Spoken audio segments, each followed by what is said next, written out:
ಜೈ ಶ್ರೀರಾಮ್. ಜೈ ಶ್ರೀರಾಮ್.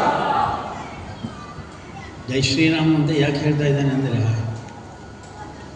ರಾಮ ಅಂದರೆ ನಮ್ಮ ಧರ್ಮ ಅಂತ, ರಾಮ ಅಂದರೆ ನಮ್ಮ ಸಂಸ್ಕೃತಿ, ರಾಮ ಅಂದರೆ ನಮ್ಮ ಜೀವನ ಮೌಲ್ಯಗಳು, ರಾಮ ಅಂದರೆ ಧೈರ್ಯ, ರಾಮ ಅಂದರೆ ಪರಾಕ್ರಮ, ರಾಮ ಅಂದರೆ ನಮ್ಮ ದೇಶದ ಅಸ್ತಿತ್ವ, ಅಸ್ಮಿತೆ, ರಾಮ ಅಂದರೆ ಒಳ್ಳೆಯ ಒಬ್ಬ ಮಗ, ಒಳ್ಳೆಯ ಒಬ್ಬ ಶಿಷ್ಯ, ಒಳ್ಳೆಯ ಒಬ್ಬ ಅಣ್ಣ, ಒಳ್ಳೆಯೊಬ್ಬ ಗಂಡ, ಒಳ್ಳೆಯೊಬ್ಬ ರಾಜ, ಒಳ್ಳೆಯೊಬ್ಬ ಶತ್ರು ಕೂಡ. ಅದಕ್ಕೋಸ್ಕರ ರಾಮನನ್ನು ನೆನಪು ಮಾಡ್ತಾ ಇರಬೇಕು ಅಂತ. ಸುಮ್ಮನೆ ಈ ಶ್ರೀರಾಮನನ್ನು ಯೋಚನೆ ಮಾಡಿದಾಗ ನನಗೆ ಆ ರಾಮನ ಸ್ವಲ್ಪ ಗುಣಗಳನ್ನು ಇವನು ಹೊಂದ್ಕೊಂಡಿದ್ದಾನೆ ಅಂತ ಇಟ್ಕೊಂಡಿದ್ದಾನೆ ಅಂತ ಅನಿಸುತ್ತೆ. ಒಂದು ವಿನಮ್ರತೆ ಇತ್ತು. ಅದನ್ನು ತಂದೆ ತಾಯಿಗಳಿಗೆ ನಾನು ಆ ಸಂಸ್ಕಾರವನ್ನು ಕೊಟ್ಟದ್ದಕ್ಕಾಗಿ ಅವರಿಗೂ ಅಭಿನಂದಿಸಬೇಕು. ನಾನು ಇವತ್ತಿನ ಒಂದು ಸಂಭ್ರಮದ ಕಾರ್ಯಕ್ರಮದ ವೇದಿಕೆ ಮೇಲಿರುವ ಎಲ್ಲ ಗಣ್ಯರೇ, ಇಲ್ಲಿ ಬಂದಿರುವಂಥ ಎಲ್ಲ ಪೋಷಕ ವರ್ಗದವರೇ ಮತ್ತು ವಿದ್ಯಾರ್ಥಿ ಮಿತ್ರರೇ,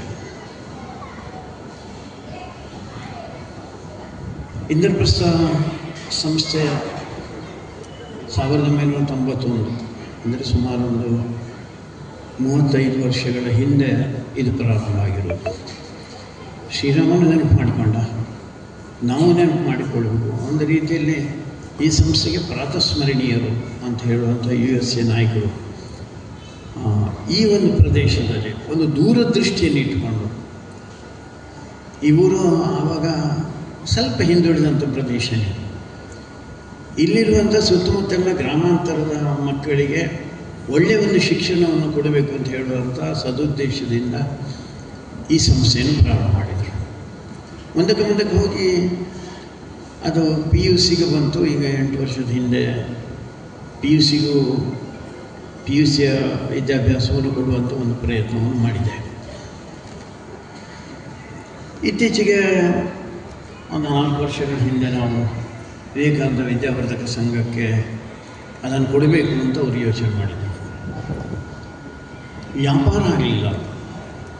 ನಾನು ಪ್ರತಿ ಬಾರಿ ನೆನಪು ಮಾಡ್ಕೊಳ್ತಾ ಇದ್ದೆ, ಪ್ರಾತಸ್ಮರಣೀಯರು ಅಂತ ಹೇಳ್ತಾ ಇರೋದು ನಾನು ಅದಕ್ಕೋಸ್ಕರ. ಈ ಒಂದು ದೊಡ್ಡ ಸಂಸ್ಥೆ, ಭಾರಿ ಹೆಸರು ಇರುವಂಥ, ನಮ್ಮ ಜಿಲ್ಲೆಯಲ್ಲಿ ಒಂದು ಹೆಸರುವಾಸಿಯಾದಂಥ ಒಂದು ಗ್ರಾಮೀಣ ಪರಿಷತ್ ಸಂಸ್ಥೆಯನ್ನು ವಿವೇಕಾನಂದ ವಿದ್ಯಾವರ್ಧಕ ಸಂಘ, ಅದು ನಾನೇನು ಕನಸು ಇಟ್ಕೊಂಡಿದ್ದೇನೋ ಅದನ್ನು ನನಸು ಮಾಡುವಂಥ ದೃಷ್ಟಿಯಲ್ಲಿ ಅವರು ಕೆಲಸ ಮಾಡ್ತಾಯಿದೆ ಅಂತ ಹೇಳುವಂಥ ದೃಷ್ಟಿಯಲ್ಲಿ ಅದನ್ನು ವಿವೇಕಾನಂದ ವಿದ್ಯಾವರ್ಧಕ ಸಂಘಕ್ಕೆ ಸಮರ್ಪಣೆ ಮಾಡಿದಂಥವರು.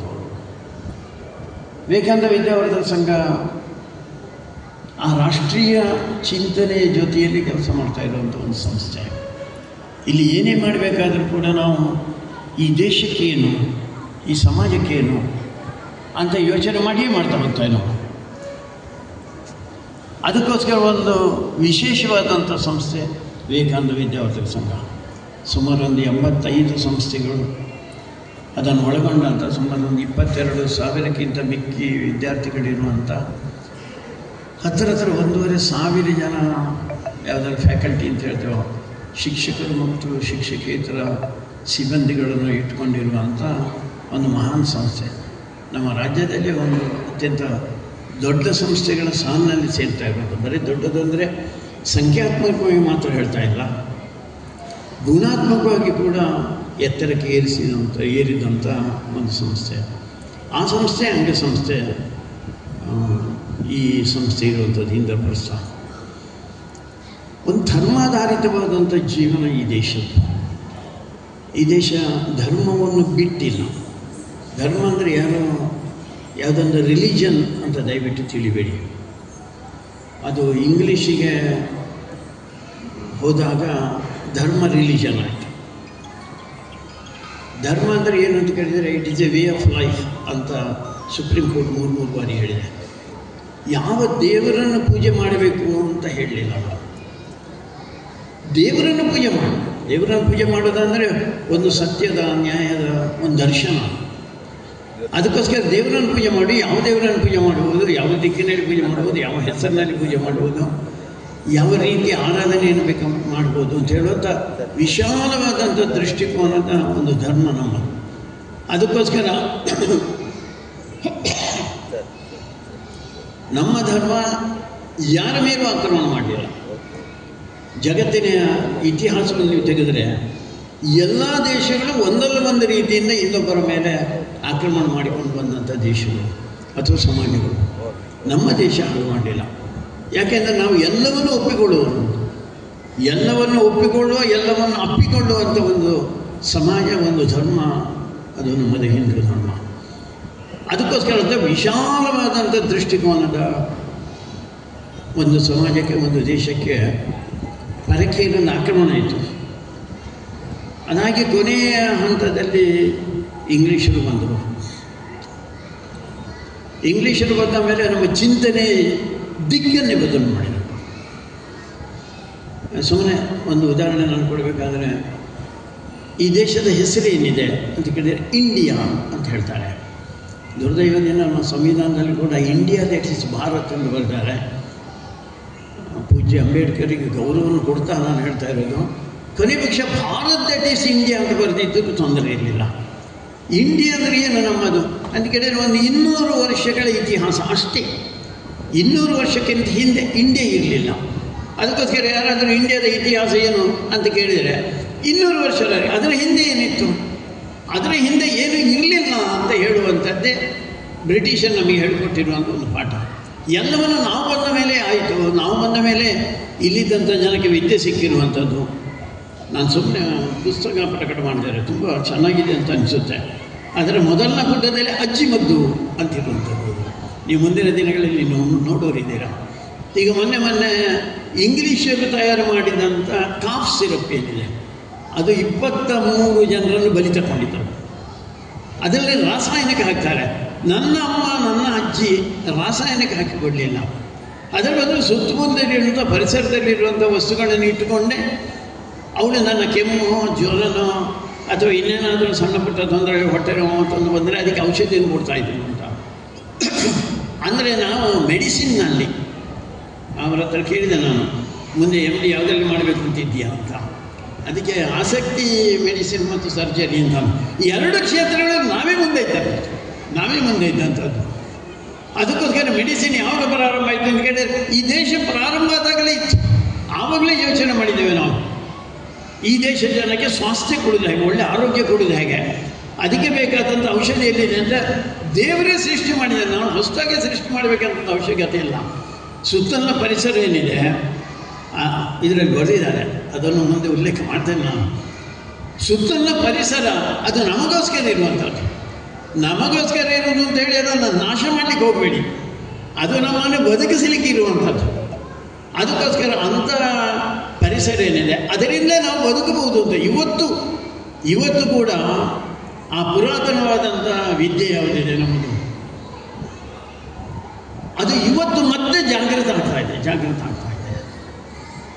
ಅದಕ್ಕೋಸ್ಕರ ಪ್ರತಿ ಸಂಗತಿಯಲ್ಲಿ ಕೂಡ ಇಂಗ್ಲೀಷರು ನಮಗೆ ಏನು ತಾಕತ್ತಿಲ್ಲದಂಥ, ಏನು ಗೊತ್ತಿಲ್ಲದಂಥ, ಅನಾಗರಿಕವಾದಂಥ, ವಿಜ್ಞಾನದ ತಿಳುವಳಿಕೆ ಇಲ್ಲದಂಥ, ಸೋಲನ್ನೇ 1000 ವರ್ಷಗಳು ಅಪ್ಪಿಕೊಂಡು ಬಂದಂಥ ದೇಶ ಇದು ಅಂತ ಹೇಳಿ ಇವತ್ತು ನಮ್ಮ ಮನಸ್ಸಿನಲ್ಲಿ ನಾವು ಸೋಲಿನ ದೇಶ, ಅನಾಗರಿಕ ದೇಶ.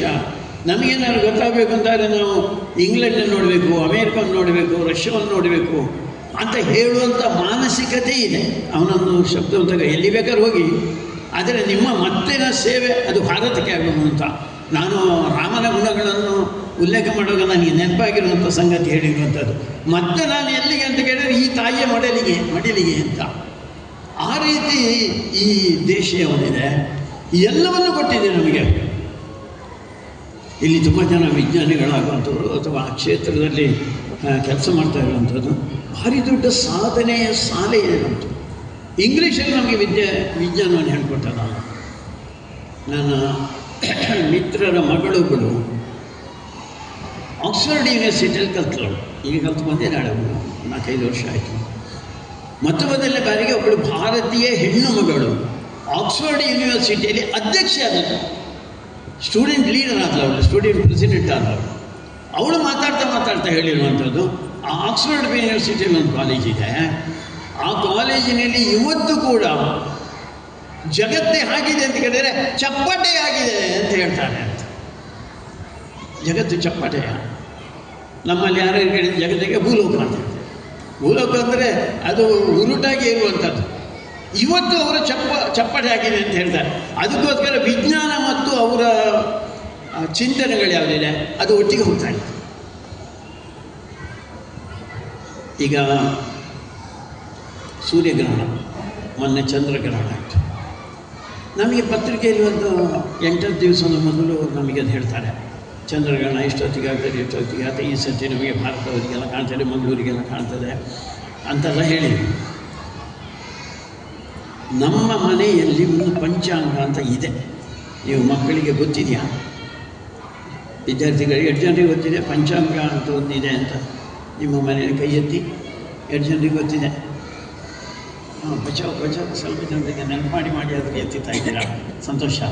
ಆ ಪಂಚಾಂಗ ನೋಡ್ಲಿಕ್ಕೆ ಗೊತ್ತಿರಲಿಕ್ಕಿಲ್ಲ ನಿಮಗೆ. ನೋಡ್ಲಿಕ್ಕೆ ಒಂದು ಸತಿ ಗೊತ್ತಾದರೆ ಆ ಪಂಚಾಂಗದಲ್ಲಿ ಸೂರ್ಯಗ್ರಹಣ ಯಾವಾಗ, ಚಂದ್ರಗ್ರಹಣ ಯಾವಾಗ, ಇನ್ನು 10 ವರ್ಷದ ನಂತರ ಏನು, ಎಲ್ಲಿ ಎಷ್ಟು ಕಾಣ್ತದೆ, ಏನು ಅದರ ಪರಿಣಾಮ ಏನು, ಎಲ್ಲವೂ ವಿವರಿಸಿದ್ದಾರೆ. ಯಾರು ಪಂಚಾಂಗ ಮಾಡಿದ್ದು ಅಂತ ಕೇಳಿದರೆ ಅನಂತ ಅಡಿಯಲ್ಲಿ ಒಬ್ಬರಿದ್ದಾರೆ. ಅಂಥವ್ರು ತುಂಬ ಜನ ಇದ್ದಾರೆ. ಬನ್ನಿ ಅಂತ ತೋರಿಸಿ. ಆ ಮನುಷ್ಯ ಇದನ್ನು ಮಾಡಿದ್ದಾನೆ. ಪಂಚಾಂಗ ಅಂದರೆ ಭಾರಿ ಕಷ್ಟದ ಒಂದು ಗಣಿತದ ಅತ್ಯಂತ ಕ್ಲಿಷ್ಟಕರವಾದಂಥ ಒಂದು ವಿಜ್ಞಾನ ಅದು. ಆದರೆ ಇವತ್ತಿನವರೆಗೆ ಬನ್ನಿಂತಾಯರು ಭಾರಿ ಒಂದು ದೊಡ್ಡ ಗ್ರೇಟೆಸ್ಟ್ ಮ್ಯಾಥಮೆಟಿಷಿಯನ್ ಅಂತ ಯಾರೂ ಗುರುತು ಮಾಡಲಿಲ್ಲ. ಯಾಕೆಂದರೆ ನಮ್ಮ ಇವತ್ತಿನ ಇದರ BSc ಆಗಲಿಲ್ಲ, MSc ಆಗಲಿಲ್ಲ. ನಾವು ಅಂಥ ದುರ್ದೈವಿಗಳು ಅಂತ ಇದನ್ನು ಗುರುತು ಮಾಡಿಕೊಳ್ಳೇ ಇಲ್ಲ ಅಂತ. ನೀವು ಎಲ್ಲ ಹಂತದಲ್ಲಿ ನೀವು ಈಗ ಸಸಿಗಳಿಗೆ ಜೀವ ಇದೆ ಅಂತ ಜಗತ್ತಿಗೆ ತಿಳಿಸಿದ್ದು ನಾವು ಜಗದೀಶ್ ಚಂದ್ರಗೋಸ್ಕರ ತಿಳಿಸಿದ್ವಿ. ಅವರ ಬಗ್ಗೆ ನಮಗೆ ಎಷ್ಟು ಗೊತ್ತಿದೆ. ಈಗ ಅಣುವಿನ ಬಗ್ಗೆ ಒಂದು ಆಟಮ್ನ ಬಗ್ಗೆ ಒಂದು ಪುಸ್ತಕ ಬಂದಿದೆ. ಆಯಿತು, ಒಂದು 10-20 ವರ್ಷ ಆಯಿತು. ರಷ್ಯಾದವರು ಬರೆದಿರುವಂಥ ಒಂದು ಪುಸ್ತಕ. ಆ ಪುಸ್ತಕ 800 ಪುಟದ ಪುಸ್ತಕ. ಆ ಪುಸ್ತಕದ ಮೊದಲನೇ ಪುಟ ಅದನ್ನು ತೆಗೆದರೆ ಅದರಲ್ಲಿ ಯಾರಿಗಿದು ಸಮರ್ಪಣೆ ಅಂತ ಬರ್ತಾರೆ, ಸಾಮಾನ್ಯ ಬರೀತಾರೆ. ಅದರಲ್ಲಿ ರಷ್ಯಾದವರು ಬರೆದಿರೋ, ರಷ್ಯಾದವರು ಭಾರಿ ವಿಜ್ಞಾನದಲ್ಲಿ ಮುಂದಕ್ಕೋದಂಥ ಜನ, ಅವರು ಬರೆದಿರುವಂಥದ್ದು ಆಟಮ್ಮಿನ ಕಲ್ಪನೆಯನ್ನೇ ಜಗತ್ತಿಗೆ ಮೊದಲು ಕೊಟ್ಟಿರುವಂಥದ್ದು ಭಾರತದ ಒಬ್ಬ ಋಷಿ ಕಣಾದ ಅಂತ. ನಮಗೆ ಎಷ್ಟು ಜನರಿಗೆ ಗೊತ್ತಿದೆ ಕಣಾದ ಅಂತ ಹೇಳುವಂಥ ಹೆಸರು, ಅಥವಾ ಆಟಮಿನ ಬಗ್ಗೆ ಅವನು ಕಲ್ಪನೆ ಕೊಟ್ಟಿದ್ದಾನೆ ನಮಗೆ ಎಷ್ಟು ಜನರಿಗೆ ಗೊತ್ತಿದೆ? ನಾನು ಹೇಳಿದೆ, ನೀವು ಹೀಗೆ ವಿಜ್ಞಾನವನ್ನು ತೆಗೆದು ನೋಡಿದರೆ ನಿಮಗೆ ನೂರಾರು ಸಂಗತಿಗಳು ಕಾಣ್ತದೆ. ಭಾರಿ ದೊಡ್ಡ ಸಾಧನೆ ಮಾಡಿದ್ರು. ಈಗ ಮೊನ್ನೆ ಭಾರಿ ಬೇಡ ಆಪರೇಷನ್ ಸಿಂಧೂರ್ ಆಯಿತು, ಎಲ್ಲರಿಗೂ ಗೊತ್ತಿದೆ ಅಂತ ಅಂದ್ಕೊಳ್ತೇನೆ ನಾನು. ಪಾಕಿಸ್ತಾನ ಕಳೆದ 76 ವರ್ಷಗಳಿಂದಲೂ ನಮ್ಮನ್ನೊಂದು ಶತ್ರು ದೇಶ ಅಂತ ತಿಳಿದು ನಮ್ಮ ಮೇಲೆ ಆಕ್ರಮಣ ಮಾಡ್ತಾನೆ ಬಂದಿದೆ. ಭಯೋತ್ಪಾದನೆಯನ್ನು ಬಿತ್ತರಿಸುವಲ್ಲಿ ಜಗತ್ತಿನ ಮೊದಲನೇ ದೇಶ ಅದು. ನಮಗೆ ಮಾತ್ರ ತೊಂದರೆ ಅಲ್ಲ, ಜಗತ್ತಿನ ಎಲ್ಲ ದೇಶಗಳಿಗೂ ತೊಂದರೆಯೇ ಆ ದೇಶ ಪಾಕಿಸ್ತಾನದಿಂದ. ಅದು ಅನ್ಯಾಯ ಮಾಡಿದ್ದು. ನಮ್ಮ ದೇಶದಲ್ಲಿ ಪೆಹಲ್ಗಾಮಿನಲ್ಲಿ ಒಂದು 26 ಜನರನ್ನು ನೀನು ಹಿಂದೂ ಅಂತ ಯೋಚನೆ ಮಾಡಿ ಗುಂಡಾಕಿತ್ತು, ಕೇಳಿ ಗುಂಡಾಕಿತ್ತು. ಗೊತ್ತಾಗಲಿಲ್ಲ ಅಂದರೆ ಚಡ್ಡಿ ಬಿಚ್ಚಿ ಗುಂಡಾಕಿತ್ತು. ನಾವು ಮೊದಲಿಂದ ಹೇಳ್ತೇವೆ ಈ ಭಯೋತ್ಪಾದಕರು ಹಾಗೆ ಇರೋದು ಅಂತ. ತುಂಬ ಜನ ಹೇಳ್ತಾರೆ ಭಯೋತ್ಪಾದಕರು ಈ ಜಾತಿ ಇಲ್ಲ, ಮಾರ್ರೆ ಧರ್ಮ ಇಲ್ಲ, ಅವರಿಗೆ ಯಾವುದು ಗೊತ್ತಿಲ್ಲ ಅಂತ. ಗೊತ್ತಿದ್ದೇ ಮಾಡೋದು ಅವರು. ಅದಕ್ಕೋಸ್ಕರ ಭಯೋತ್ಪಾದಕರಿಂದ 26 ಜನ ಸಿಂಧೂರವನ್ನು ಕಳ್ಕೊಂಡ್ರು. ಅದಕ್ಕೋಸ್ಕರ ಆಪರೇಷನ್ ಸಿಂಧೂರ್ ಅಂತ ಮಾಡಿದರು. ಭಾರಿ ವಿಶೇಷವಾದಂಥದ್ದು ಅದು. ನಾನಿಂದ ನೆನಪು ಮಾಡ್ತಿರೋದು ಅದಕ್ಕೋಸ್ಕರ. ಪ್ರಧಾನಮಂತ್ರಿ ನರೇಂದ್ರ ಮೋದಿಯವರು ಎಲ್ಲ ನಮ್ಮ ಸೈನಿಕ ಮುಖಂಡರಿಗೆ ಒಂದು ಗುಂಡಿ ಒತ್ತಿ ಹೇಳಿದರು ಮುಂದುವರಿಸಿ. ಆ ಸೇನಾ ನಾಯಕರು ಯಾರಿದ್ದಾರೆ ಅವರು ಇನ್ನೊಂದು ಗುಂಡಿಯನ್ನು ಒತ್ತಿದ್ರು. ಆ ಗುಂಡಿ ಒತ್ತಿರುಕೊಂಡು ಒಂದು ರಾಕೆಟ್ ಹಾರಿತು. 22 ನಿಮಿಷಗಳಲ್ಲಿ ಒಂದು ರೀತಿಯಲ್ಲಿ ಯುದ್ಧ ಮುಗಿದೋಯ್ತು. ನರೇಂದ್ರ ಮೋದಿ ಅವರು ಏನು ಹೇಳಿದರು, ಈ ಭಯೋತ್ಪಾದಕರು ಯಾರಿದ್ದಾರೆ ಅವರ ಮೇಲೆ ಮಾತ್ರ ನಾವು ಆಕ್ರಮಣ ಮಾಡೋದು ಅಂತ. 9 ನೆಲೆಗಳಿದ್ದು 9 ನೆಲೆಗಳ ಮೇಲೆ 22 ನಿಮಿಷದಲ್ಲಿ ಅದು ನಾಶ ಮಾಡಿ ವಾಪಸ್ಸು. ಈ ರಾಕೆಟ್ ಏನಿದೆ ಅದಕ್ಕೆ ಬ್ರಹ್ಮೋಸ್ ಅಂತ ಹೆಸರು. ಆ ಬ್ರಹ್ಮೋಸನ ತಯಾರು ಮಾಡಿದ್ದು ಯಾರು ಅಂತ ಕೇಳಿದರೆ ಭಾರತೀಯರೇ, ಬೆಂಗಳೂರೇ. ನಮಗೆ ಹೆಮ್ಮೆ ಕರ್ನಾಟಕದವರಿಗೆ. ನಾನು ಹೇಳಿದ್ದು ಇಡೀ ಜಗತ್ತಿನ ಯುದ್ಧ ತಂತ್ರದ ಹೊಸ ಕಲೆ. ಯುದ್ಧ ಹೇಗೆ ಮಾಡಬೇಕು, ಹಿಂದೆಲ್ಲ ಹೇಗೆ ಮಾಡ್ತಾ ಇದ್ರು ಹೇಳಿದ್ರೆ ಆರ್ಮಿ ಮುಂದಕ್ಕೆ ಹೋಗ್ತದೆ, ನೇವಿ ಅದಕ್ಕೆ ಬೆಂಬಲವಾಗಿ ನಿಲ್ತದೆ, ಏರ್ಫೋರ್ಸ್ ಅದಕ್ಕೆ ಬೆಂಬಲವಾಗಿ ನಿಲ್ತದೆ, ಆ ಗಡಿಯನ್ನು ದಾಟಿ ಹೋಗ್ತದೆ. ಹೋಗಲೇ ಇಲ್ಲ. ಅಂದರೆ ಇವತ್ತಿನ ಯುದ್ಧ ತಂತ್ರ ಬೇರೆಯೇ. ಇಲ್ಲೇ ಕೂತ್ಕೊಂಡು ಎಲ್ಲವನ್ನೂ ಮಾಡಬಹುದು ನಾವು ಅಂತ ಹೇಳುವಂಥ ಒಂದು ತಾಂತ್ರಿಕತೆ, ವೈಜ್ಞಾನಿಕತೆ ಅದು ಭಾರತದ ಒಂದು. ಇದು ಲೇಟೆಸ್ಟ್. ನಾನು ಇತ್ತೀಚಿನ ದಿನಗಳಲ್ಲಿ ನಾನು ಹೇಳ್ತಾ ಇರೋದು, ನೀವು ಯಾವುದೇ ಕ್ಷೇತ್ರದಲ್ಲಿ ತಗೊಳ್ಳಿ, ನಮ್ಮ ಸಾಧನೆ ಭಾರಿ ದೊಡ್ಡದು. ಭಾರಿ ದೊಡ್ಡ ಸಾಧನೆಗಳನ್ನು ಭಾರತೀಯರು ನಾವು ಮಾಡಿದ್ದೇವೆ. ನಮ್ಮ ಮಕ್ಕಳಿಗೆ ಇದನ್ನು ನೆನಪು ಮಾಡಿಕೊಡುವಂಥ ಅವಶ್ಯಕತೆ ಇದೆ ಅಂತ ವಿವೇಕಾನಂದ ವಿದ್ಯಾವರ್ಧಕ ಸಂಘ ಯೋಚನೆ ಮಾಡ್ತದೆ. ಮೊದಲು ನಮಗೆ ನಾವು ಅಂತ ಹೇಳುವಂಥ ಹೆಮ್ಮೆ ಇದೆಯಾ, ಈ ದೇಶದ ಮಕ್ಕಳು ಅಂತ ಹೇಳುವಂಥ ಒಂದು ಗರ್ವ ಇದೆಯಾ, ನಮಗೆ ಅಹಂಕಾರ ಅಲ್ಲ, ಗರ್ವ ಇದೆಯಾ ಅಂತ. ಎದೆ ಎತ್ತಿ ತಲೆ ಎತ್ತಿ ನಾನೊಬ್ಬ ಭಾರತೀಯ ಅಂತ ಹೇಳ್ತೇನೆ ಅಂತ. ಮತ್ತು ವಿವೇಕಾನಂದರ ನೆನಪಾಗ್ತದೆ ನನಗೆ. ವಿವೇಕಾನಂದರು ನಿಮಗೆಲ್ಲ ಗೊತ್ತು, ಅವರು ಅಮೇರಿಕಕ್ಕೆ ಹೋದರು, ಶಿಕಾಗೋದಲ್ಲಿ ಒಂದು ಭಾಷಣ ಮಾಡಿದರು, my sisters and brothers of America ಅಂತ. ಅಷ್ಟೇ 5 ಶಬ್ದಗಳನ್ನು ಹೇಳಿರೋದು. ಎದುರಿನಲ್ಲಿ ಒಂದು 7,000 ಜನ. 7,000 ಜನ ಅಂದರೆ ನಮ್ಮ ಹಾಗೆ ಸಾಮಾನ್ಯರಲ್ಲ, ಪ್ರಗಾಢ ಪಂಡಿತರು. ಮುಸಲ್ಮಾನರಿದ್ದರು, ಕ್ರಿಶ್ಚಿಯನ್ರಿದ್ದರು, ಪಾರ್ಸಿಗಳು, ಯಹೂದಿಯರು, ಜರಸ್ಟ್ರಿಯನ್, ಜಗತ್ತಿನ ಬೇರೆ ಬೇರೆ ಮತಗಳಿಗೆ ಸೇರಿದಂಥ ಎಲ್ಲ ಪ್ರಮುಖರಿದ್ದರು. ಅವರು ಚಪ್ಪಾಳೆ ಹೊಡೆದರು, ಕುಣಿದರು, ಕುಪ್ಪಳಿಸಿದರು. ಯಾಕೆ? ಅವರಿಗೆ ಒಂದು ಹೊಸ ಸಂದೇಶ ಸಿಕ್ಕಿತ್ತು. ಅದನ್ನೇ ಅವರು ಮುಂದಿನ ದಿನಗಳಲ್ಲಿ ಹೇಳ್ತಾರೆ, ಮುಂದಿನ ಭಾಷಣಗಳಲ್ಲಿ ಕೂಡ. ಜಗತ್ತಿನಲ್ಲಿ ಒಬ್ಬನೇ ದೇವರಿರುವುದು, ಆ ದೇವರ ಅಂಶಗಳು ನಾವೆಲ್ಲ, ದೇವರ ಅಂಶಗಳು ನಾವೆಲ್ಲ ಅಂತ. ಅದು ಆಸ್ಟ್ರೇಲಿಯಾ ಇರಲಿ, ಆಫ್ರಿಕಾ ಇರಲಿ, ರಷ್ಯಾ ಇರಲಿ, ಜಪಾನ್ ಇರಲಿ, ಅಮೇರಿಕ ಇರಲಿ, ಭಾರತ ಇರಲಿ, ಎಲ್ಲ ಕಡೆಯಲ್ಲೂ ಕೂಡ ಬಿಳಿ ಇರಲಿ, ಕಪ್ಪಿರಲಿ, ಕಲಿತವಿರಲಿ, ಕಲಿಯದಿರಲಿ, ಶ್ರೀಮಂತ ಇರಲಿ, ಬಡವ ಇರಲಿ, ಎಲ್ಲರಿಗೂ ಆ ಒಬ್ಬ ದೇವರು ಯಾರಿದ್ದಾನೆ, ಆ ದೇವರ ಅಂಶಗಳು ಅಂತ. ಸುಮ್ಮನೆ ನಾವು ನೆನಪು ಮಾಡಿಕೊಂಡು ಗೊತ್ತಾಗ್ತದೆ. ಯಾರು ದಾರಿಯಲ್ಲಿ ಹೋಗುವಾಗ ಪಕ್ಕ ನಮ್ಮ ಕಾಲು ಇನ್ನೊಬ್ಬನ ಕಾಲಿಗೆ ತಾಗ್ತದೆ ಅಂತ ತಿಳ್ಕೊಳ್ಳಿ. ತಾಟಿದ ಕೂಡಲೇ ನಾವು ಆಲೋಚನೆ ಮಾಡಲಿಕ್ಕಿಲ್ಲ. ಅದಕ್ಕೆ ನಮ್ಮ ಮೆಡಿಕಲ್ ಇದರಲ್ಲಿ ರಿಫ್ಲೆಕ್ಸ್ ಆ್ಯಕ್ಷನ್ ಅಂತ ಹೇಳಿ ಟಪ್ ಅಂತ ಒಂದು ನಮಸ್ಕಾರ ಮಾಡಿಬಿಡ್ತೀವಿ. ಯಾಕೆ ನಮಸ್ಕಾರ ಮಾಡೋದು? ನಮಸ್ಕಾರ ಯಾಕೆ ಮಾಡಿದ್ದು ಅಂತ ಗೊತ್ತಿಲ್ಲ ನಮಗೆ, ನಾವು ಮಾಡ್ತಾ ಹೋಗಿದ್ದೇವೆ. ಯಾಕೆ ಅಂತ ಕೇಳಿದರೆ, ನಾನು ಅವನ ದೇವರಿಗೆ ತುಳಿದಿದ್ದೇನೆ ಅಂತ. ಅವನ ದೇವರು ಅಂದರೆ ಯಾರು ಅಂತ ಕೇಳಿದರೆ, ನನ್ನಲ್ಲಿರುವ ದೇವರೇ ಅವನು ಅಂತ. ನಾನು ನನ್ನ ದೇವರಿಗೆ ತುಳಿದಿದ್ದೇನೆ, ಅದಕ್ಕೆ ಕ್ಷಮೆ ಕೊಡು ಅಂತ. ಅಂಥ ಒಂದು ಶ್ರೇಷ್ಠವಾದಂಥ ಚಿಂತನೆ ವಿವೇಕಾನಂದ ಕೊಟ್ಟರು. ಕೊಟ್ಟಾದ ಮೇಲೆ ಹೊರಗೆ ಬಂದ ಮೇಲೆ ಜನಕ್ಕೆ ಆಶ್ಚರ್ಯ, ಏನು ಅಂತ, ಯಾಕೆ ಇದು ಮಲ್ಲ ಪಾತಿರಿ ಅಂತ ಏನು ಅಂತ. ಅದಕ್ಕೋಸ್ಕರ ಹೊರಗೆ ಬಂದ ಮೇಲೆ ಕೇಳಿದ್ರು, ಯಾರು ನೀವು, ಯಾರು ಅಂತ. ಸಾಮಾನ್ಯ ನಾವು ಇಲ್ಲಿಂದ ಹೊರಗೆ ಹೋದರೆ, ಹೊರ ದೇಶಗಳಿಗೆ ಹೋದರೆ 2 ಪ್ರಶ್ನೆ ಇಲ್ಲ. ಯಾರು ಅಂತ ಕೇಳಿದರೆ ಇಂಡಿಯನ್ ಅಂತ ಹೇಳಿದ್ರು ನಾವು. ಇಂಡಿಯನ್ ಅಂತ ಹೇಳಲಿಕ್ಕೆ ನಮಗೆ ಭಾರಿ ಹೆಮ್ಮೆ. ನಮಗೆ ವಿವೇಕಾನಂದರು ನಾನು ಇಂಡಿಯನ್ ಅಂತ ಹೇಳಿಲ್ಲ. ಅವರೇನು ಹೇಳಿದರು ಅಂತ ಕೇಳಿದರೆ, 1000 ವರ್ಷದಿಂದ 100 ದೇಶಗಳ ಜನಗಳಿಗೆ ಜೀವನವನ್ನು ನಡೆಸುವ, ಜೀವನದ ಸಾರ್ಥಕತೆಯನ್ನು ಹೇಳಿದಂಥ ಸಂತ ಮಹಂತರು, ಮಹರ್ಷಿಗಳು, ಋಷಿಗಳು, ತಪಸ್ವಿಗಳು, ಸನ್ಯಾಸಿಗಳ ಪರಂಪರೆಗೆ ನಾನು ಸೇರಿದವರು. ನೀವಿದ್ದವರೆಲ್ಲ ಯೋಚನೆ ಮಾಡಿ. ನಾವು ತುಳಿನಲ್ಲಿ ಹೇಳುವಂಥ ಲಾಟ್ಪಟ್ ಜನ ನಾವು ಭಯಂಕರ ಜಗತ್ತಿಗೆ ಒಳ್ಳೆಯದು ಮಾಡಿದಂಥ ಒಂದು ಶ್ರೇಷ್ಠ ಒಂದು ಪರಂಪರೆಗೆ ಸೇರಿದವಂತ. ಇದನ್ನೆಲ್ಲವನ್ನು ಇಂಗ್ಲೀಷರು ಮರೆಸಿದ್ದಾರೆ ನಮ್ಮನ್ನು. ಅದನ್ನು ದೂರ ಇಡುವಂಥ ಪ್ರಯತ್ನ ಮಾಡಿದ್ದಾರೆ. ಒಂದ್ಸಲ ನಮಗೆ ನಮ್ಮ ಪರಂಪರೆ ನೆನಪಾದರೆ, ನಮ್ಮ ಹಿರಿಯರನ್ನು ನೆನಪಾಯಿತು ಅಂತ ಆದರೆ ಏನು ಬೇಕಾದ್ರೂ ಸಾಧನೆ ಮಾಡ್ಬೋದಲ್ಲ. ನರೇಂದ್ರ ಮೋದಿ ಅವರು ಮಾಡ್ತಾ ಇರೋದು ಅದು ನಾನು ಹೇಳ್ತಾ ಇರೋದು. ಬೇರೆ ರಾಜಕೀಯ ಅಂತ ನೀವು ಯೋಚನೆ ಮಾಡಬೇಡಿ. ಮತ್ತೆ ಭಾರತದ ಪುನರ್ ಪ್ರತಿಷ್ಠಾಪನೆ ಜಗತ್ತಿನಲ್ಲಿ. ಅದಕ್ಕೋಸ್ಕರ ಇಡೀ ಜಗತ್ತು ಇವತ್ತು ಭಾರತದ ಕಡೆಗೆ ನೋಡ್ತಾ ಇರುವಂಥದ್ದು. ಟ್ರಂಪ್ ಹೇಳಿದಲ್ಲ, ಹುಚ್ಚುಚ್ಚು ಮಾತಾಡಿ, ನಾವು ಹುಚ್ಚುಚ್ಚು ಮಾತಾಡಿ 25% ಟ್ಯಾಕ್ಸ್ ಹಾಕ್ತೇನೆ ಅಂತ ಹೇಳಿದ. ರಷ್ಯಾದೊಟ್ಟಿಗೆ ಆಯಿಲ್ ಖರೀದಿ ಮಾಡಿದರೆ, ಇವರಿಗೆ ಯಾರ ಕೈಯಲ್ಲಿ ಆಯಿಲ್ ಖರೀದಿ ಮಾಡಿದರೆ ಏನು? ನಮ್ಮವರ ಜೈಶಂಕರ್ ಉಳಿದವರೆಲ್ಲ ಹೇಳಿದರು, ನಮಗೆ ಲಾಭ ಆಗುವಂಥ ಕಡೆಯಿಂದ ನಾವು ಯಾವ ವಸ್ತುವನ್ನು ಬೇಕಾದ್ರೂ ಪರ್ಚೇಸ್ ಮಾಡ್ತೇವೆ, ಅದರಲ್ಲಿ ಇನ್ನೊಬ್ಬ ಕೈ ಹಾಕುವಂಥ ಅವಶ್ಯಕತೆ ಇಲ್ಲ. ಹಾಗೆ ಹೇಳ್ತೀಯ 50% ಟ್ಯಾಕ್ಸ್ ಅಂತ. ಉಳಿದವರಾದರೆ ಹೆದರಿ ನಡುಗ್ತಿದ್ರು. ಆದರೆ ನರೇಂದ್ರ ಮೋದಿಯವರು ನಡುಗಲಿಲ್ಲ, ಆಗುವಷ್ಟು ಟ್ಯಾಕ್ಸ್ ಹಾಕಿ, ಅದಾದರೆ 100 ಟ್ಯಾಕ್ಸ್ ಬೇಕಾರೆ ನಮಗೆ ಅದನ್ನು ಎದುರಿಸೋ ತಾಕತ್ತು ಉಂಟು. ಅಂಥ ಒಂದು ಭಾರತ ಅದು ನಮ್ಮದು.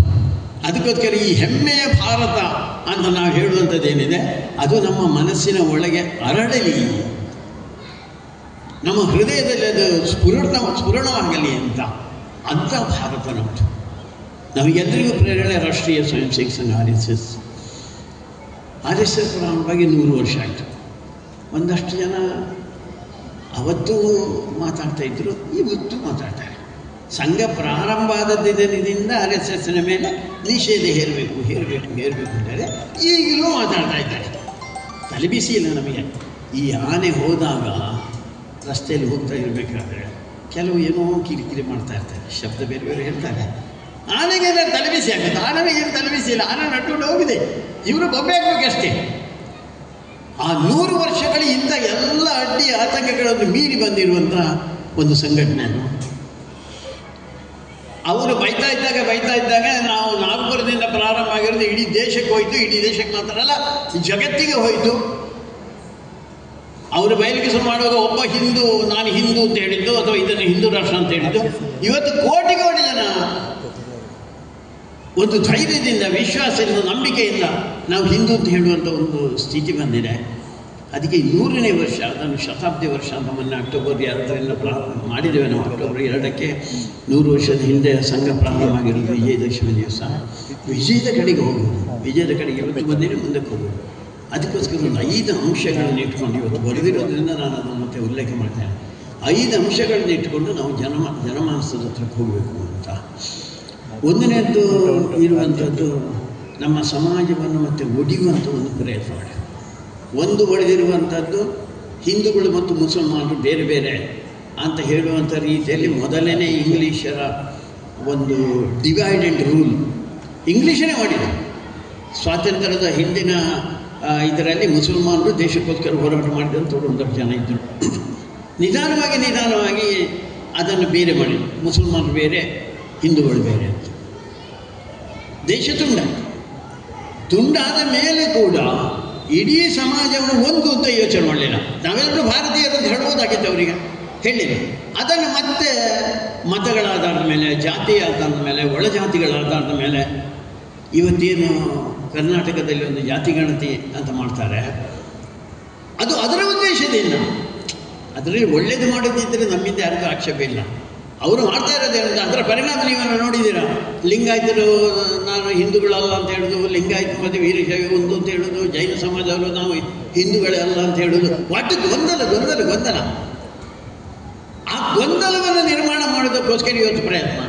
ಅದಕ್ಕೋಸ್ಕರ ಅದಕ್ಕಿಂತ ಮೀರಿ ನಾವು ನಿಲ್ಬೋದಾ? ನಾವೆಲ್ಲರೂ ಹಿಂದೂಗಳು, ನಾವು ಈ ದೇಶದವರು, ಭಾರತೀಯರು ನಾವು ಅಂತ ಹೇಳುವುದನ್ನು ನೆನಪು ಮಾಡುವುದಾ ಅಂತ ಹೇಳುವಂಥ ಮೊದಲನೇ ವಿಷಯ. ಎರಡನೇದು ನಾನು ಆಗ ಹೇಳಿದಾಗೆ ಪರಿಸರ. ಹಸಿರೇ ನಮ್ಮ ಉಸಿರು. ನಾವಿವತ್ತು ಬದುಕುತ್ತಾ ಇದ್ದರೂ ಕೂಡ ನಾವು ಮನುಷ್ಯರು, ನಾವು ಕೆಟ್ಟದೇ ಮಾಡ್ತಾ ಇರೋದು. ಅದಕ್ಕೋಸ್ಕರ ಉಸಿರಾಡುವಾಗಲೂ ಕೆಟ್ಟದ್ದನ್ನೇ ಉಸಿರಾಡೋದು ನಾವು, ವಿಷಯವನ್ನೇ ಕೊಡೋದು ನಾವು. ಆದರೆ ಸುತ್ತಲಿನ ಪರಿಸರ ಯಾವುದಂತೆ ಆ ಹಸಿರನ್ನು, ನಮ್ಮ ವಿಷವನ್ನು ನುಂಗಿ ನಮಗೆ ಅಮೃತ ಕೊಡ್ತದೆ, ಆಕ್ಸಿಜನ್ ಕೊಡ್ತದೆ. ಅದಕ್ಕೋಸ್ಕರ ಪರಿಸರವನ್ನು ಉಳಿಸುವುದು. ಮನೆಯಲ್ಲಿ ನೀವು ಗಿಡ ನೆಡ್ತೀರಾ, ನಿಮಗೆ ಎಲ್ಲೇ ಒಂದು ಸ್ವಲ್ಪ ಜಾಗ ಸಿಕ್ಕಿತು, ಅಲ್ಲಿ ಹಸಿರನ್ನು ಬೆಳೆಸುವಂಥ ಒಂದು ಪ್ರಯತ್ನ ಮಾಡ್ತೀರಾ. ಅದಕ್ಕೆ ಆ ದೇವರ ರೀತಿಯಲ್ಲಿ ಇಡೀ ಜಗತ್ತಿನಲ್ಲಿ ಪರಿಸರವನ್ನು ದೇವರಿಂದ ನೋಡಿದ್ರು ನಾವು ಮಾತ್ರ, ಭಾರತೀಯರು ಮಾತ್ರ. ಅದಕ್ಕೋಸ್ಕರ ದೇವರನ್ನು ರಕ್ಷಣೆ ಮಾಡುವ, ಪೋಷಣೆ ಮಾಡುವಂಥ ಆ ಕೆಲಸವನ್ನು ಮಾಡ್ಬೋದೇ ಅನ್ನೋ ಎರಡನೇ ವಿಷಯ. ಮೂರನೇದು ಕುಟುಂಬ ಅಂತ ಒಂದಿದೆ. ನಾವು ಇಷ್ಟು ವರ್ಷ 1000 ವರ್ಷದ ವಿದೇಶಿ ಮುಸಲ್ಮಾನರು, ಕ್ರಿಶ್ಚಿಯನ್ರು ಎಲ್ಲರೂ ಆಕ್ರಮಣ ಮಾಡಿದರು. ನಾವು ಇವತ್ತಿನ ಉಳ್ಕೊಂಡು ಬಂದಿರೋದು ಹೇಗೆ ಅಂತ ಹೇಳಿದ್ರೆ ನಮ್ಮ ಕುಟುಂಬದ ಆಧಾರದ ಮೇಲೆ. ಹಿಂದೆ ಕೆಲವು ಮನೆಗಳಲ್ಲಿ ಈಗಲೆಲ್ಲ ಇದೆಯಾ ಗೊತ್ತಿಲ್ಲ ನನಗೆ, ಉಪ್ಪಿನಗಡಿ ಪರಿಸರದಲ್ಲಿ ಒಂದು 150 ಜನ ಇದ್ದರು, 100 ಜನ ಇದ್ದರು, 50 ಜನ ಇದ್ದರು, 25 ಜನ ಇದ್ದರು. ಅಪರೂಪದಲ್ಲಿ ಕೆಲವು ಮನೆಯಲ್ಲಿ ಈಗಲೂ 15-16 ಜನ ಎಲ್ಲ ಇದ್ದಾರೆ. ಈ ಕುಟುಂಬ ಏನಿದೆ, ಕುಟುಂಬ ನಮ್ಮನ್ನು ರಕ್ಷಣೆ ಮಾಡಿತು. ನಮಗೆ ಇಲ್ಲಿ ಬಂದ ಮೇಲೆ ಕೆಲವು ಸಂಗತಿಗಳನ್ನು ಹೇಳುವಂಥದ್ದು ಇದ್ದರೆ, ಕುಟುಂಬದಲ್ಲಿ ನಮ್ಮ ಹಿರಿಯರು ನಮಗೆ ಅದನ್ನು ಹೇಳ್ತಾನೇ ಇದ್ದು, ನಮಗೆ ಅನೇಕ ಸಂಸ್ಕಾರಗಳು, ಅನೇಕ ಗುಣಗಳು ನಮ್ಮಲ್ಲಿ ಬಂದಿರೋದು ಹೇಗೆ ಅಂತೇಳಿ ನಮ್ಮ ಹಿರಿಯರಿಂದ ಬಂದು ಅಂಥ ಕುಟುಂಬ ಇವತ್ತು ಸಣ್ಣದಾಗ್ತಾ ಇದೆ. ಈಗ ನ್ಯೂಕ್ಲಿಯರ್ ಕುಟುಂಬ ಅಂತ ಹೇಳ್ತಾರೆ. ಗಂಡ ಹೆಂಡತಿ ಇದ್ದರೆ ಒಂದು ಮಗು, ತಪ್ಪಿದರೆ 2 ಮಗು. ಇದು ಇರ್ಬೋದು ಹಾಗೆ ತುಂಬ ಜನ. ನಮ್ಮ ಸಮಾಜ ಉಳಿಯುತ್ತಾ? ಉಳಿಯಲ್ಲ. ಜಗತ್ತಿನ ಎಲ್ಲ ಜನ ಈ ರೀತಿಯ ಇದನ್ನು ಲೆಕ್ಕ ಮಾಡಿದವರು ಹೇಳ್ತಾರೆ, 3 ಮಕ್ಕಳಿಲ್ಲದಿದ್ದರೆ ಆ ಸಮಾಜಕ್ಕೆ ಯಾರು ಆಕ್ರಮಣ ಮಾಡಬೇಕು ಅಂತಿಲ್ಲ, ಬಾಂಬ್ ಹಾಕಬೇಕು ಅಂತಿಲ್ಲ, ಅಥವಾ ದಾಳಿ ಮಾಡಬೇಕು ಅಂತಿಲ್ಲ. ಆ ಸಮಾಜ ಅದರಿಂದಷ್ಟು ಸತ್ಯ ಹೋಗ್ತದೆ. ಹಿಂದೂ ಸಮಾಜದ ಸ್ಥಿತಿ ಹಾಗೆ ಆಗಿದೆ ನಮ್ಮದೀಗ. ಅದಕ್ಕೋಸ್ಕರ ನಮ್ಮ ಕುಟುಂಬವನ್ನು ಉಳಿಸ್ಕೊಳ್ಬೋದೆ, 3 ಮಕ್ಕಳನ್ನಾದರೂ ಪಡಿಬಹುದೇ ಅಂತ ಹೇಳುವಂಥ 2ನೇ ವಿಷಯ. 3ನೇ ವಿಷಯ. 4ನೇ ವಿಷಯ ನಾಗರಿಕ ಶಿಷ್ಟಾಚಾರ, ಒಂದು ಕ್ರಮಗಳು ಅಂತ, ಸಂಸ್ಕಾರಗಳು ಅಂತ ಅದನ್ನು ಹೇಳ್ತಾ ಇರೋದು. ನಾವೇನಾದ್ರು ಅದನ್ನು ಮಾಡಲಿಕ್ಕೆ ಪ್ರಯತ್ನ ಮಾಡ್ತೇವೆ. ಸಣ್ಣದು ಒಂದು ಹೇಳೋದು, ನಮ್ಮ ಮನೆಯಲ್ಲಿ ಹಿರಿಯರೆಲ್ಲ ಬಂದು ಕೂತಿದ್ದಾರೆ, ಯಾರು ಅತಿಥಿಗಳು ಬಂದಾರೆ. ನಮ್ಮ ಮನೆಯಲ್ಲಿದ್ದಂಥ 7-8 ವರ್ಷದ ಅಥವಾ 10 ವರ್ಷದ ಹುಡುಗ ಕೂತಾನೆ, ಕಾಲ ಮೇಲೆ ಹಾಕಿ ಕೂತ್ಕೊಳ್ತಾನೆ. ಇವತ್ತಿನ ವೈಜ್ಞಾನಿಕದಲ್ಲಿ ಏನು ರೀ ಕಾಲ ಮೇಲೆ ಕಾಲು ಹಾಕಿದೆ ಅಂತ ಹೇಳಿ ಶಿಷ್ಟಾಚಾರ ಇಲ್ಲ ಅಂತ. ಸುಮ್ಮನೆ ನಾವು ಬಸ್ನಲ್ಲಿ ಹೋಗ್ತಾ ಇದ್ದೇವೆ, ಬೆಳಗಿನ 8-8:30 ಗಂಟೆ ಬಸ್ನಲ್ಲಿ ಕಂಡಾಪಟ್ಟ ರಶ್, ಕೈಯೆಲ್ಲ ಹಿಡ್ಕೊಂಡು ನೇತಾಡ್ಕೊಂಡು. ನನಗೆ ಒಂದು ಸೀಟ್ ಸಿಕ್ಕಿದೆ ಬಚ್ಚ. ಯಾವುದೋ ಒಂದು ಸ್ಟಾಪಿನಲ್ಲೆಲ್ಲ ಒಬ್ಬಳು ತಾಯಿ ಒಂದು ಮಗುವನ್ನು ಹಿಡ್ಕೊಂಡು, ಒಂದು ಕೈಯಲ್ಲಿ ಚೀಲ ಹಿಡ್ಕೊಂಡು ಹತ್ತುತ್ತಾಳೆ. ಈಗ ನಾನೇನೇ ಯೋಚನೆ ಮಾಡಬೇಕು? ಆ ಕಡೆ ಈ ಕಡೆ ನೋಡೋದು ಬೇಡ, ಮತ್ತೆ ನನಗೆ ಜಾಗ ಸಿಕ್ಕಿದೆ, ಅಲ್ಲಿ ಕೂತ್ಕೊಳ್ಬೇಕು ಅಂತ ಯೋಚನೆ ಮಾಡಬೇಕಾ? ಅಥವಾ ಆ ತಾಯಿ ಯಾರಿದ್ದಾಳೆ ಅವಳನ್ನು ಯೋಚನೆ ಮಾಡಿಕೊಂಡು ನಾನು ಎದ್ದು ನಿಂತು ಸೀಟ್ ಕೊಡಬೇಕಾ? ನಾಡಿದ ಸಣ್ಣ ಪುಟ್ಟ ಸಂಗತಿಗಳು. ನಮ್ಮ ಊರಿನಲ್ಲಿ ಒಬ್ಬ ಇದ್ದ, ಈಗ ಎಲ್ಲವರು. ಆ ಮನುಷ್ಯ ನಮ್ಮ ಮಕ್ಕಳು ಶಾಲೆಯಿಂದ ಬರಬೇಕಾದ್ರೆ, ಶಾಲೆಗೆ ಹೋಗಬೇಕಾದ್ರೆ, ಶಾಲೆಯಿಂದ ಬರಬೇಕಾದ್ರೆ ರಸ್ತೆ ದಾಟಬೇಕು.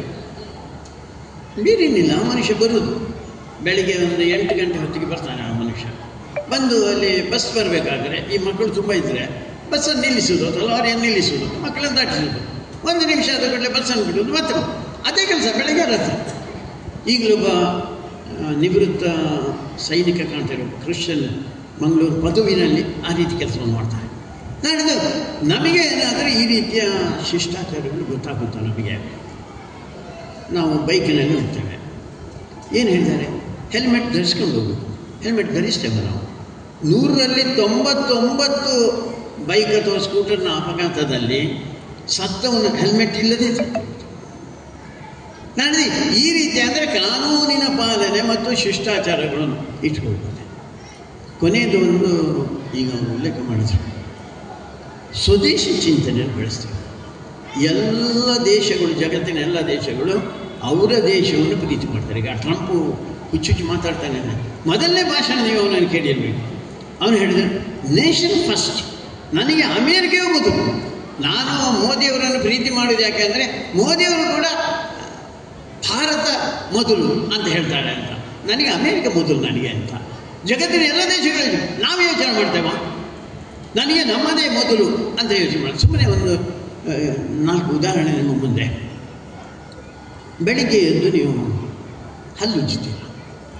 ಹಲ್ಲುಜ್ಜುವಾಗ ನಿಮಗೊಂದು ಪೇಸ್ಟ್ ಬೇಕಲ್ಲ. ಪೇಸ್ಟ್ ಯಾವುದು? ಹಿಂದಿನ ದಿವಸ ಟಿ ವಿಯಲ್ಲಿ ನೋಡಿದ್ರೆ ಕಾಲ್ಗೇಟ್ ಅಂಗಡಿಗೆ ಹೋಗಿ ನೀವು ಪೇಸ್ಟ್ ಕೊಟ್ಟಿದ್ರೆ ಅವ ಕಾಲ್ಗೇಟೇ ಕೊಡೋದು ನಿಮಗೆ. ಕಾಲ್ಗೇಟ್ ಕೊಟ್ಟರೆ, ಪೆಪ್ಸೋಡೆಂಟ್ ಕೊಟ್ಟರೆ 60 ರೂಪಾಯಿ ನೀವು ಕೊಟ್ಟರೆ 52 ರೂಪಾಯಿ ವಿದೇಶಕ್ಕೆ ಹೋಗ್ತದೆ. ಸ್ನಾನ ಮಾಡಬೇಕಾದ್ರೆ ಅಲ್ಲ, ಪೇಸ್ಟಿಗೆ ಬೇಕಾದಷ್ಟು ಉಂಟು ನಮ್ಮ ಹತ್ರ. ಡಾಬರ್ ಉಂಟು ಅಥವಾ ಪತಂಜಲಿ ಉಂಟು, ಇನ್ನು ಯಾವುದೇ ಅದು ಯಾವುದೇ ಬೇಕಾದ್ರೂ ಉಪಯೋಗ ಮಾಡಿ. ಅದರಲ್ಲಿ 100ಕ್ಕೆ 100 ಹಣ ನಮಗೆ ಉಳಿತದೆ. ಸ್ನಾನ ಮಾಡಬೇಕಾದ್ರೆ ಪುನಃ ಟಿ ವಿ ನೋಡ್ತಾರೆ. ನನ್ನ ಅಚ್ಚುಮೆಚ್ಚಿನ ತಾರೆ ಹೇಳುತ್ತಾಳೆ ಲೆಕ್ಸ್. ಹೌದಾ? ಅವಳು ಯಾಕೆ ಹೇಳಿದಾಳ? ಅವಳಿಗೆ ಹಣ ಮಾತ್ರ, ಹಣ ಬಿಟ್ಟು ಬೇರೆ ಏನಿಲ್ಲ. ಅವಳು ಏನು ಉಪಯೋಗ ಮಾಡ್ತಾಳೆ ಗೊತ್ತಿಲ್ಲ. ನೀವು ಲಕ್ಸನ್ನು, ಹಮವನ್ನು, ರೆಕ್ಸನ್ನು ಉಪಯೋಗ ಮಾಡಿದರೆ ಮತ್ತೆ 85% ವಿದೇಶಕ್ಕೆ. ನಮ್ಮಲ್ಲಿಲ್ವಾ? ಮೈಸೂರು ಸಾಣಿದೆ. ಇಲ್ಲೇ ಒಬ್ಬರು ಪುತ್ತೂರಿನಲ್ಲಿ ನಮ್ಮ ವಿದ್ಯಾವರ್ಧಕ ಸಂಘದ ಒಬ್ಬರು ಡೈರೆಕ್ಟರು, ಅವರೊಂದು ಸತ್ವಮ್ ಅಂತ ಒಂದು ಸಾಬೂನು, 100 ರೀತಿಯ ಸಾಬೂನನ್ನು ಅವರು ತಯಾರು ಮಾಡ್ತಾರೆ. ನಾವು ಆ ಸಾಬೂನು ತಗೊಳ್ಬಾರ್ದ? ನೀವು ಲಕ್ಷ ತಗೊಂಡು ಪರಿಮಳ ಅಂತ ಹೇಳಿದ್ರು 5 ನಿಮಿಷ ಮತ್ತೆ ನಮ್ಮ ಬೆವರಿನ ವಾಸನೆ ಹಾಗೆ ಇರೋದು. ನೀವು ಅದಕ್ಕೋಸ್ಕರ ನೀವು ಹಣವನ್ನು ವಿದೇಶಕ್ಕೆ ಕೊಡಬೇಕಾ? ಕಷ್ಟಪಟ್ಟು ಸಂಪಾದನೆ ಮಾಡಿದ್ದು ನಾವೇ ಉಳಿಸ್ಕೊಳ್ಳಿಕ್ಕಾಗಲ್ವಾ? ಯಾವುದೋ ಹಿಟ್ಟು ತಗೊಳ್ಬೇಕು, ನಮ್ಮ ಭಾರತದೇ ತಗೊಳ್ಳಿ. ಯಾವುದೊಂದು ಚಪ್ಪಲು ಬಾಟನೇ ಯಾಕೆ ಆಗಬೇಕು? ಅದೇನು ತಲೆಯಲ್ಲಿ ಇಟ್ಕೊಳ್ಳೋದ? ಕಾಲಿಗೆ ಮುಳ್ಳು ಚುಚ್ಚೋದಾಗಿರುವಂಥದ್ದು. ನಮ್ಮ ಊರಿನಲ್ಲಿ ಯಾರೊಬ್ಬ ಚಪ್ಪಲಿ ಮಾಡುವವನಿದ್ದಾನೆ ಅಂತ ತಿಳ್ಕೊಳ್ಳಿ, ಅದು ಭಾರತದ ಕಂಪೆನಿಗಳು ಚಪ್ಪಲು ಮಾಡಿ ಭಾರತ ತಗೊಳ್ಳಿ. ಅವನು ಉಳಿದಾನೆ, ನಾವು ಉಳಿದ್ದೇವೆ, ದೇಶ ಉಳಿದಾನೆ. ನಾನು ಆ ರೀತಿ ಯೋಚನೆ ಮಾಡ್ಬೋದಾ ನಾನು ಹೇಳ್ತೀನಿ. ಭಾಷೆ ಇಲ್ಲಿ ಇಂಗ್ಲೀಷ್ ಮೀಡಿಯಮ್ಮು, ಇಲ್ಲಿ ಇಂಗ್ಲೀಷಲ್ಲಿ ಮಾತಾಡೋದು ಸಂತೋಷ. ಅವರು ಜೋರ್ದಾರ್ ನಾನು ಇಂಗ್ಲೀಷ್ ತುಂಬ ಚೆನ್ನಾಗಿದೆ ಇಂಗ್ಲೀಷ್ ವಿಷಯ ಇಬ್ಬರದ್ದು ಚೆನ್ನಾಗಿದೆ.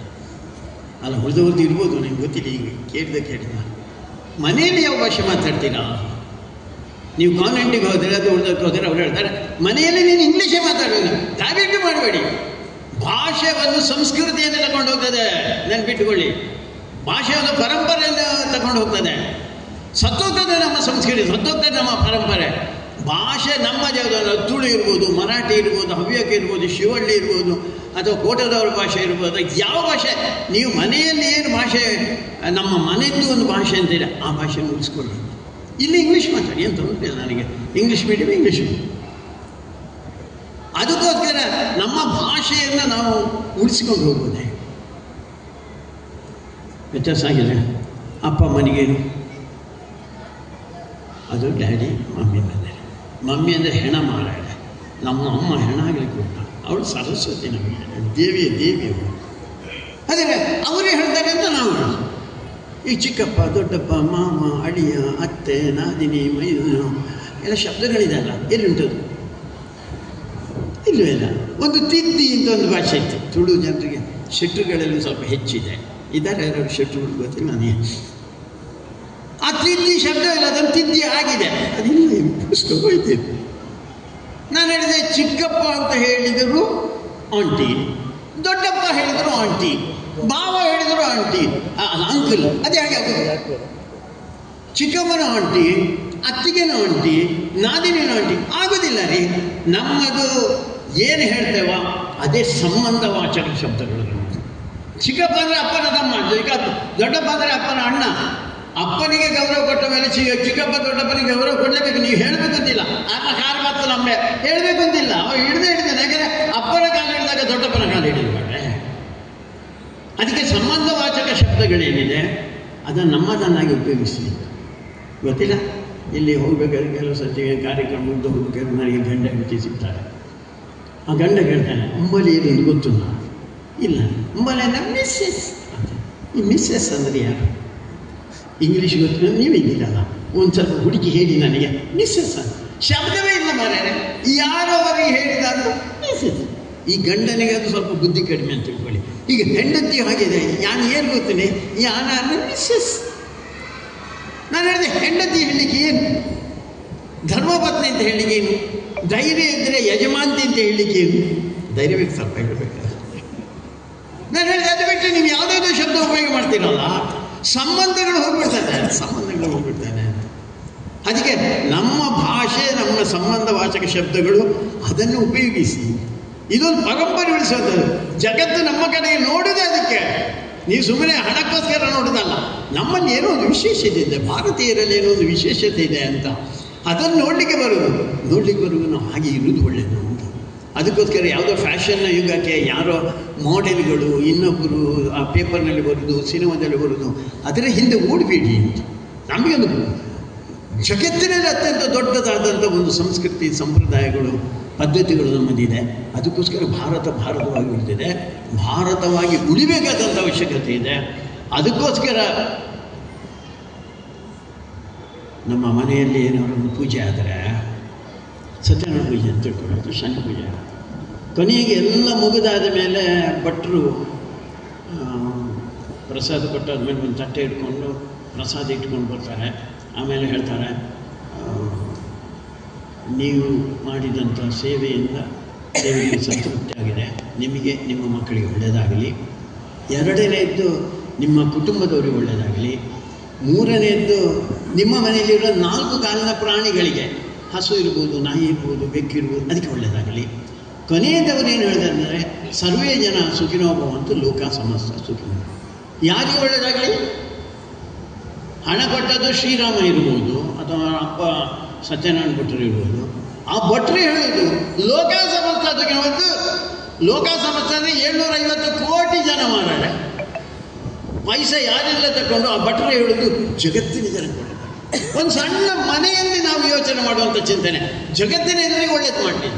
ಯಾವ ದೇವರನ್ನು ಪೂಜೆ ಮಾಡಿ ಯಾವ ದೇಶದಲ್ಲಿರೋ ನಾನು ಆಗ ಹೇಳಿದೆ, ಯಾವ ಬಣ್ಣ ಇರ್ಬೋದು, ಯಾವ ಶ್ರೀಮಂತರು ಬಡಬೋದು, ಎಲ್ಲರಿಗೂ ಒಳ್ಳೇದು ಮಾಡಲಿ ಅಂತ ಹೇಳುವಂಥ ಅತ್ಯಂತ ಶ್ರೇಷ್ಠವಾದಂಥ ಒಂದು ಸಮಾಜ, ಒಂದು ದೇಶಕ್ಕೆ, ಒಂದು ಭೂಮಿಗೆ ಸೇರಿದವರು ನಾವು.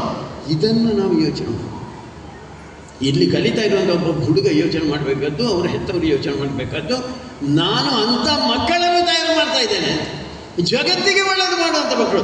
ನಾವು ಯಾರೋ ದ್ವೇಷ ಮಾಡಿದ್ದೇವೆ, ನಾನು ಅದಕ್ಕೆ ಹೇಳಿದ್ದೆ, ಯಾರಿಗೂ ಅನ್ಯಾಯ ಮಾಡಲಿಕ್ಕೆ ಹೋಗಲಿಲ್ಲ, ಯಾರಿಗೂ ಮೋಸ ಮಾಡಲಿಕ್ಕೆ ಹೋಗಲಿಲ್ಲ, ನಾವು ಯಾರಿಗೂ ವಂಚನೆ ಮಾಡಲಿ, ಯಾರ ತಲೆಕಡಿ ಅಥವಾ ಇನ್ನೊಂದು ಮಾಡು ಅಥವಾ ಮತಾಂತರ ಮಾಡು ಹೋಗಲಿಲ್ಲ.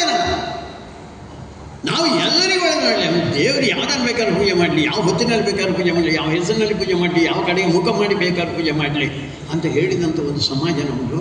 ಅದಕ್ಕೋಸ್ಕರ ಅಂಥ ಒಂದು ಶ್ರೇಷ್ಠವಾದಂಥ ದೇಶ ಯಾವುದಿದೆ, ಆ ದೇಶವನ್ನು ಉಳಿಸೋದಕ್ಕೋಸ್ಕರ ಇಲ್ಲಿಯ ಮಕ್ಕಳು ಅವರಿಗೆ ಪ್ರೋತ್ಸಾಹ ಕೊಟ್ಟು ಇಲ್ಲಿ ಹೆತ್ತವರು ಕೆಲಸ ಮಾಡಬೇಕು. ಅದಕ್ಕೋಸ್ಕರ ಇವತ್ತಿನ ಸಂಭ್ರಮದ ಸಂದರ್ಭದಲ್ಲಿ ಅನೇಕ ಜನ ದೊಡ್ಡ ದೊಡ್ಡ ಸಾಧನೆಯನ್ನು ಮಾಡಿದ್ದಾರೆ. ಶ್ರೀರಾಮನಿಗೆ ತುಂಬ ಖುಷಿಯಾಗಿರಬೇಕು, ನನ್ನ ಹೆಜ್ಜೆಯಲ್ಲಿ ತುಂಬ ಜನ ಮುಂದರಿತಾ ಇದ್ದಾರೆ ಅಂತ. ಹಾಗೆ ಆಗಬೇಕು, ಅದರಲ್ಲಿ ಎರಡು ಪ್ರಶ್ನೆ ಏನಿಲ್ಲ. ರ್ಯಾಂಕ್ ಗಳಿಸಿದ್ದೀರಾ, 100ಕ್ಕೆ 100 ಅಂಕಗಳನ್ನು ಪಡ್ಕೊಂಡಿದ್ದೀರಾ, ಬೇರೆ ಬೇರೆ ಚಟುವಟಿಕೆಗಳಲ್ಲಿ, ಕ್ರೀಡಾ ಚಟುವಟಿಕೆ ಅಥವಾ ಉಳಿದಂಥ ಚಟುವಟಿಕೆಗಳಲ್ಲಿ ಮುಂದೆ ಬರ್ತಾ ಇದ್ದೀರಾ. ಇಂದ್ರಪ್ರಸ್ಥ ಅಂದರೆ ಹಾಗೆ, ಅದು ವಿದ್ಯೆಯಲ್ಲಿ ಹೌದು, ಇನ್ನು ಪಠ್ಯೇತರ ಬೇರೆ ಬೇರೆ ಸಂಗತಿಗಳಲ್ಲಿ ಕೂಡ ಒಂದು ಜಿಲ್ಲೆಗೆ ಒಂದು ಮಾದರಿಯಾಗಿರುವಂಥ ಒಂದು ಸಂಸ್ಥೆ ಅಂಥದ್ದು ಇಂದ್ರಪ್ರಸ್ಥ ಅಂತ. ಹಾಗೆ ತಾನೆ, ಅದೊಂದು ಶ್ರೇಷ್ಠವಾದಂಥ ರಾಜಧಾನಿ ನಮ್ಮದು, ಧರ್ಮದ ನೆನಪಿಟ್ಟುಕೊಂಡು ಬೆಳೆಸಿದಂಥ ಒಂದು ರಾಜಧಾನಿ. ಹಾಗೆ ಈ ಒಂದು ಸಂಸ್ಥೆ ರಾಜಧಾನಿ ಆಗಲಿ, ಎಲ್ಲರಿಗೂ ಶುಭವಾಗಲಿ.